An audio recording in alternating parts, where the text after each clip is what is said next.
Hey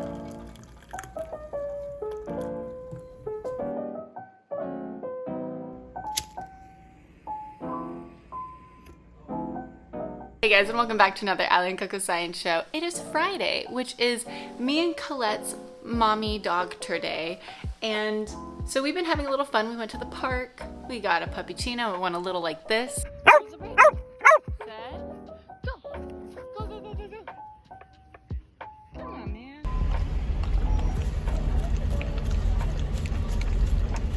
So we've been having a lot of fun today, and I thought, you know what? Why don't we film a video? Why don't we film a fun Allie and CoCo Style Cinema? So I asked you guys on my social media, and a lot of you voted for the movie Happy Feet from 2006, starring Elijah Wood. Yes, Happy Feet, what a fun time. I take a lot of issues with this movie. So, to kind of make it even more fun and chill, I thought Colette here would help me do my makeup. She's gonna do all the decision making. And while I'm doing my makeup, which by the way, I don't know how to do makeup, I will talk about the movie chronologically so that there's some good and bad throughout the video. I also have my Harvest tea from Trader Joe's. It's my favorite tea. It's the best time of the year. And I also just lit my brand new pumpkin chai candle, so we're ready to have a good time. Before we get started, I do want to talk about my two new makeups that I got. I'm just very excited about them. First is mascara, a mascara cake from Besame Cosmetics. I try and be as waste-free as possible, and so I'm really excited to get a cake mascara. I picked this brand because I love the vintage look. You just drop a little water on it and so very excited about the mascara. Also for my birthday, one of my best friends got me Mira cosmetic palettes. This brand, I had never heard about it until she found it. They're based in Atlanta, Georgia, and they are BIPOC LGBTQA plus owned, and they actually donate 10% to the Trevor Project, and they're just like gorgeous. So they're really sparkly and fun, and oh hi there. So anyway, Colette's gonna be choosing palettes and colors and everything, even though yes, you can only see blues and yellows, but it's fine. I trust your judgment, okay? It is raining. It's always raining when we do these videos, so she's a little nervous, but that's okay. She's so cute. Let's jump into Happy Feet. Okay, so right off the bat, we have penguins courting. Emperor penguins. Now, in the penguin world, emperor penguins are the biggest. They grow to be 4 feet tall, I think about 80 pounds. Unlike flighted birds, penguins, which swim, have very dense bones, so they're able to swim better. They don't need to have light bones, light, hollow bones to fly. So they got heavy bones. They're heavy birds. Now they're all singing human songs, which is fun. I love it. I love the music. It's my favorite thing about the movie is the fun music, especially Brittany Murphy, R.I.P. Somebody to Love. Put your flippers in the air, guys. So they sing, which isn't entirely inaccurate because in the penguin world, penguins will do different courting things. They might bow and flap and fruff up their feathers and call to each other.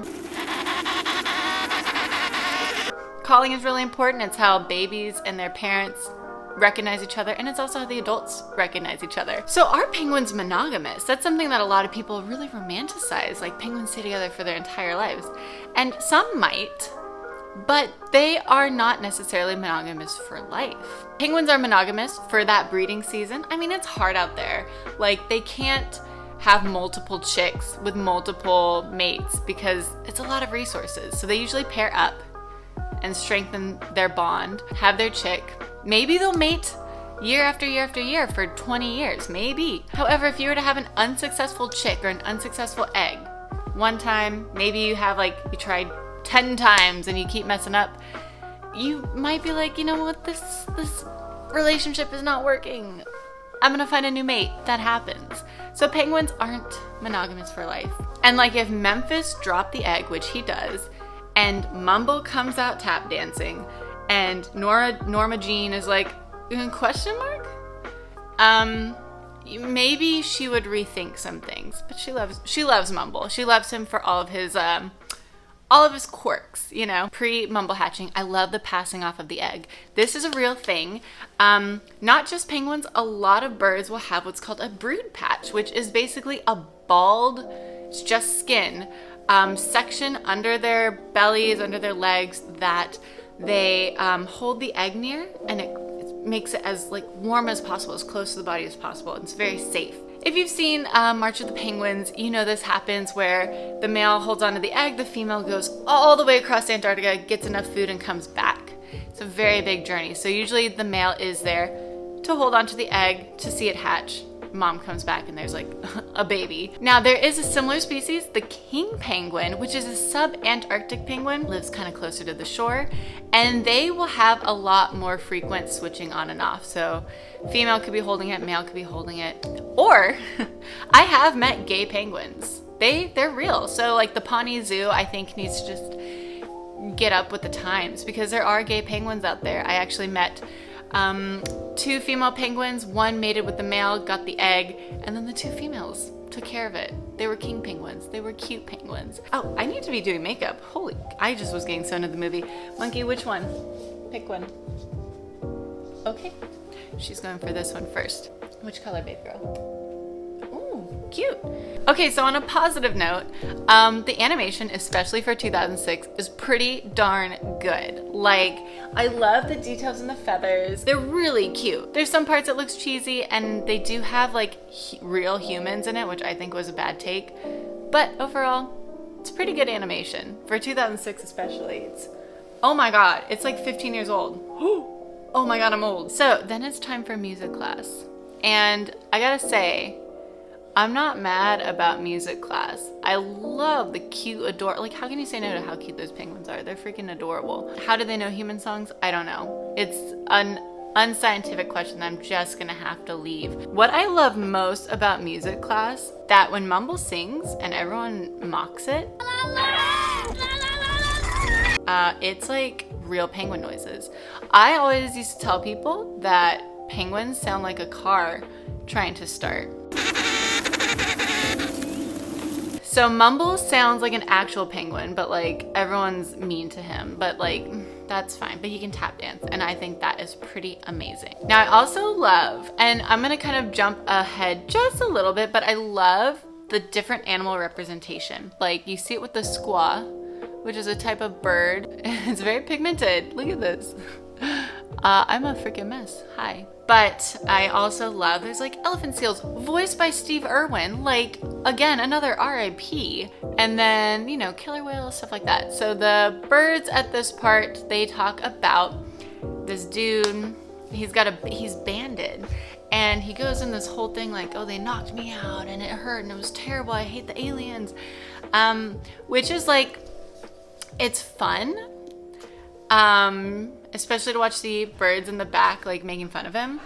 But one thing I dislike about this part is it kind of makes, you know, science look bad. It makes it look like, oh, they just like steal animals and hurt them. However, in order to do Miss America, in order to do research on live animals, you have to take so many steps and get cleared from so many different organizations to make sure it's ethical and useful to, you know, science and helping out conservation and things like that. So what he was describing probably didn't actually happen. It's probably written by people in Hollywood who think that's how science goes. Okay, we're doing winged eyeliner and she's sitting in my lap now. Maybe she'll want to pick one. You want to pick one? Okay, that was you're so good at sitting and watching me. Okay, we're doing winged eyeliner. Do you want to pick a color? Oh, good choice. All right, so it's graduation day, and all of Mumble's classmates have their adult feathers. Mumble still has his down feathers, which it takes about a year to go from your down feather to your adult feather. And I don't know if he just has something like some developmental thing going on to where this would happen. I've never heard of it before. So yeah, Mumble doesn't have adult feathers. However, he goes with the rest of his classmates on their graduation hang party, and he falls in the water, which is like a penguin death sentence. If you fall in with your down feather, you're gonna freaking freeze to death, because down feather is great for keeping you insulated on land when you aren't swimming. However, adult penguins have so many feather adaptations to keep them warm. They're densely packed. For a cold weather penguin, it's about 100 feathers per square inch. They have waterproof oils from a gland near the base of their tail that they spread and waterproof their feathers. Basically, they're keeping all cold water off of their bodies. So to fall in with down feather, you have nothing protecting you, and then when you get back on land and your down feather is cold, not good. So Mumble falls in and doesn't freeze to death, which good for him. Actually, there was a penguin at I think SeaWorld San Diego who didn't grow feathers, and so some of the ladies that worked in costuming made the penguin a little teeny wetsuit, and they're able to go swimming and not die. It's super nice, like good for them. You know, they get to swim with all their other penguin friends. So yeah, Mumble would have died if he jumped in that water, but I digress. One thing I do really like is that when Mumble gives the fish and Gloria eats it, she eats it head first, which is something that penguins actually do in real life. They eat fish head first because if they ate it with the tails going first, it would scratch their throat. So penguins do eat fish head first. Fun fact. Brittany Murphy as Gloria sings Somebody to Love. Now, R.I.P. to Brittany Murphy. I loved her so much. And she gets no hate from me in this part. This cover, love it. They can have a penguin graduation. I don't care if it's not scientifically accurate. It's fine. Then Mumble goes on a journey, and he finds some Adelaide penguins. I think they're mostly Adelaide. There may be some other like Gentoo and things like that in the building. But I do take issue with Robin Williams voicing some Latino penguins. Questionable. I'm adding water to my mascara thing. There we go. I almost just licked that. That's a problem. But one thing that is true, so there are penguins that hold their egg on the feet.